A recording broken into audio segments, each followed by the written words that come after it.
Karl, take up Joe's point, though, about Mitt Romney and his message. Yeah. Joe is arguing, and certainly there have been critics on the right who've made the same point, that Mitt Romney has not put together a real, I mean, he's been able to attack the president and his failings, but he hasn't put together a real positive message yet. Do you think he has adequately? And what should he do? Since you wrote a column on this very topic 2 weeks ago, I'd be an idiot since I write for you to disagree with you. I may be but he dumb, does anyway. I may be dumb, but I'm not stupid. Yeah, no, I agree. But here's the deal. It's easier for Romney to fix that problem, to cure it, than for Obama to fix his problem. It's easier for Romney to reach back. That November speech, for example, that he gave on entitlement reform is damn good. Some stuff that he's talked about tax reform, damn good. Things where he's talked about, you know, his vision of the future. Some of this stuff is good. And so the raw material is there. And the question is, over the next 3 months, does he get into a routine so that by the time he gets to Labor Day, that stuff is ingrained, comfortable, easy to talk about, and fluid in defending it. Obama's problem is that, look, these guys blew it. The time to set up the presidential election is not in the election year. It's in the previous year. It's to be the President of the United States in 2011. Was to be the President of the United States in 2003. Screw the politics. Keep focused on your job, because that's where you set the image of who you are and what you're all about. And then build on it in the presidential election year. The biggest mistake they made was having an unsubstantive State of the Union address last year. You know, high-speed rail, high-speed internet, and countless green jobs. Those are the 3 key points. Who cares? I mean, can you tell me what the theme of this year's State of the Union address was? I can't. And I'm so obsessive, I read the stuff. I mean, imagine what would happen if last year President Obama had stood up and said, we need to have fundamental tax reform in this country.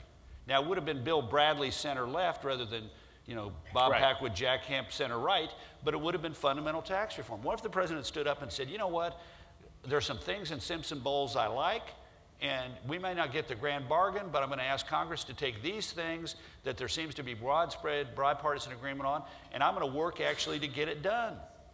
And then actually work to get it done, rather than, you know, I'm going to have a speech, get Paul Ryan in the front of the room, and excoriate his as being a radical plan. I mean, you know, if he had done that, we'd be sitting there saying he's the leader.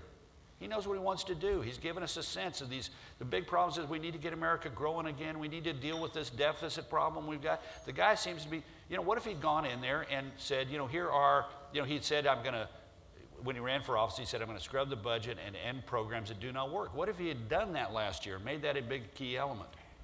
He would have absolutely taken the air out of the Republican tires and be moving ahead. And it would have allowed him then to say, okay, we've done these things together last year, or we're doing these things, and I'm going to naturally build on them in my second term by doing these things. And instead, look, we had the, you know, with all due respect to Warren Buffett, we had the Buffett rule, which he laid out last August and refused to submit a piece of legislation so it could be scored in August, September, October, November, December, January, and February. Finally put it forward in February. Why? Because his people knew what it was, which was a complete putz. You know, $47 billion of income over the next 10 years when he's going to spend $46 trillion and add $9.6 trillion to the deficit, and we're going to get $47 billion. It was sort of like, you know, mini-me, Dr. Evil, $47 billion in additional revenue. I mean, please, not serious.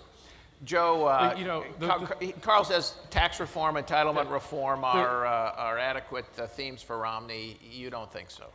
No, look, by the end of this, within a couple of months, you're going to have, the president's going to be able to say created more private sector jobs have been created. It's a net plus instead of taking that argument away. Things are not great, and he said that. But the problem here is, as bad as things are, one of the worst economy we've had in my lifetime probably, and something's right because the guy's ahead in every one of the swing states. He's leading among women, leading among Latinos. I mean, I think the Republicans take, you know, there's almost such a dislike of him when the rest of America actually likes the guy, that they're not seeing, you know, the glass half full. They want to see it half empty. And I think right now he's turned the corner, and people, the American people, want to see the glass half full too, and they're seeing it that way, and they're going to move forward. The problem here is I think are the intangibles. I think this thing is about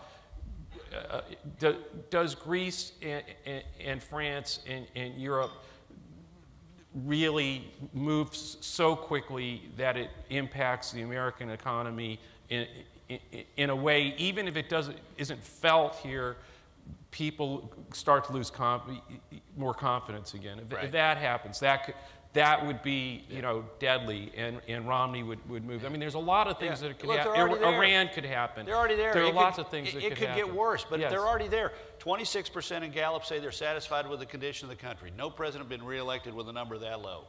33% in ABC Washington Post say we're on the right track. 64% say we're on the wrong track.